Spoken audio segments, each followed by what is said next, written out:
It's week 8. It's March 1st. We almost to spring break. We have one more week left. We have a couple assignments coming up, and those include this week's BioBeyond, which is about the impacts of genetic technology. You have your DBA, which is due around this time, so if you've scheduled it, great. If you haven't, just schedule it for like the week after spring break, but during spring break there'll be no instruction. And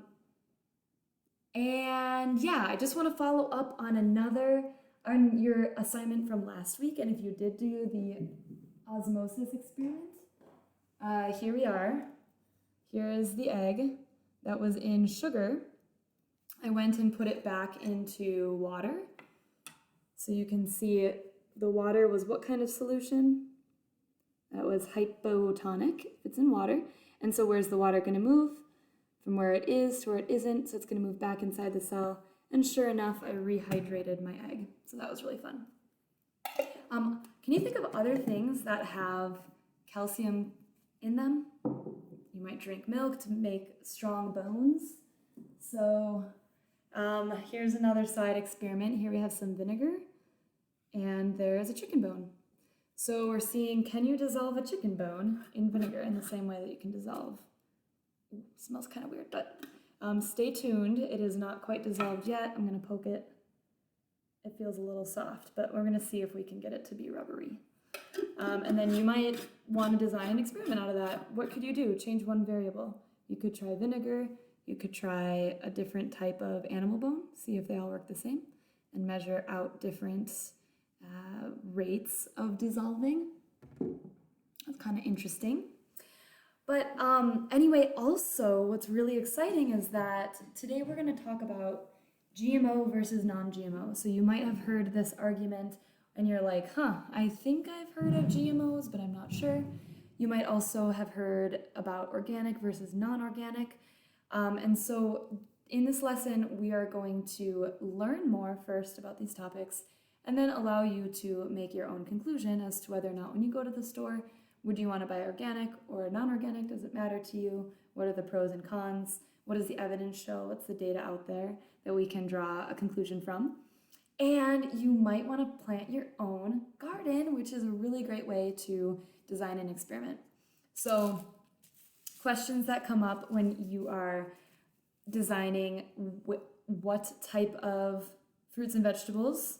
First, that's the first question. What types of fruits and vegetables do you want to plant in your garden?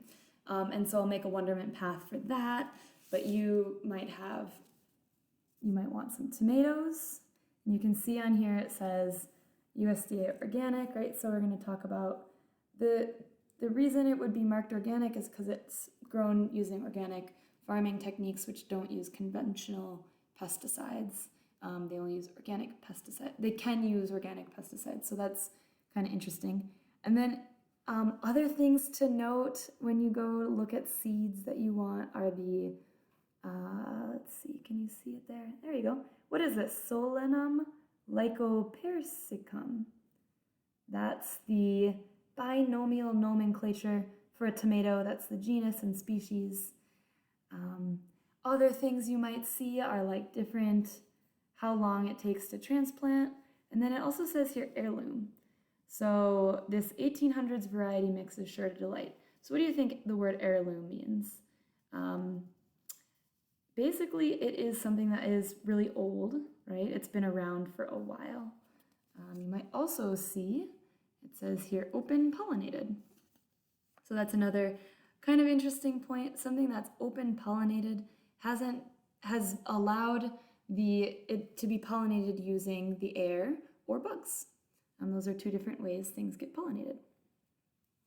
So, okay, so we're going to talk a lot about this in our lesson. We're going to go into that. But I'm curious what you would plant. Here is Dinosaur Kale. This was really awesome. I planted that last year. So you might ask a question like, what's the effect of different years of seeds on their growth? So if I plant kale that I bought this year versus kale I bought last year, does that have an effect? You can look at different types of carrots. So here I have 3 different varieties of carrots. They have a lot of factors that are different. This one is the color, but the species is the same. So there's different varieties. There's also different varieties like hybrids. Hybrids are something that has two separate species that are pollinated together to get a desirable trait. And then there's here I have a mammoth sunflower versus a dwarf sunflower. Okay, so I'm really curious, are you planting a garden this year? Have you ever planted a garden? And if you could experiment, how would you experiment within your garden? That is what I want to cover right now before we get into our lesson. You might also, I'll post these notes. You might also want to organize your notes in this way. I think this is a cool way to organize this debate, whether or not we would want GMO or non-GMO. We'll get into that today, the pros and the cons. And then down here, I also included organic versus heirloom, pros and cons, a definition, and then in the middle, you get to come to your own conclusion. So go ahead and submit these notes at the end if that is something that you want to get credit for, that can help if you don't get all the points within the program, or if, let's say, by the end of the semester, you're right on the cusp and you want to increase your grade, you could do that. Yeah, so I think that's everything. Are you ready to get started? Here we go. All right, so BioBeyond, a different breed.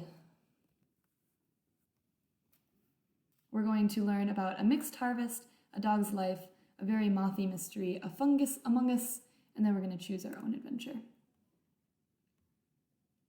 Many organisms that you may be familiar with look very different today than they did a few hundred years ago.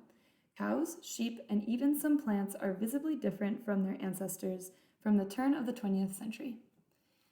Why could these changes be happening to plants and animals so quickly?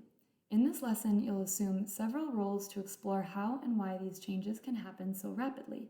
You'll make decisions about what crops to plant and which products to buy, learning along the way how humans have guided the development of plants and animals that we share the earth with.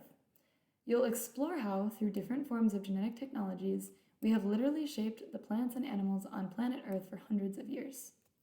In the first scenario, you're a farmer in America at the turn of the 20th century. You'll have worked hard all season to grow your crops. It's finally time for the payoff. It's harvest time. All right, so we're going to learn to be able to demonstrate a general knowledge of the difference between selective breeding and genetically modified organisms. We're going to explore the political and economical ramifications of GMOs in various settings around the world, and we'll make decisions regarding selective breeding and GMOs in farm setting and justify those decisions through short essays.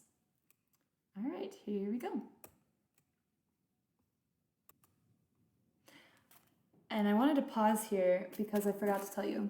In all of this, you might see on the back of your seeds, they say it's like non-GMO project verified. It's kind of interesting because as a gardener, you actually can't get GMO seeds at all. So none of these seeds are going to be GMO. We'll learn about that in a minute. There's only a couple GMOs on the market: alfalfa, sugar beets, soy, and corn. And then you can get flowers that are also GMO. And those are sold mainly to big corporations and to big farms. So we got to figure out first what GMO means. Let's go back to our lesson. We're not quite to GMOs yet, so let's just dive in here. We're pre-GMO time. So sometimes the harvest is both feast and famine, it says. As you walk your orchard preparing for harvest, you notice that some trees have heavily laden with fruit, while others have very few apples to pick. This is a bit confusing, since every tree got the same fertilizer, amount of water, and care over the growing season. Why do you think some of the apple trees produced more fruit than other trees? Do you think some trees got more sunshine, some trees were attacked by parasites, or genetically, some trees produce more fruit?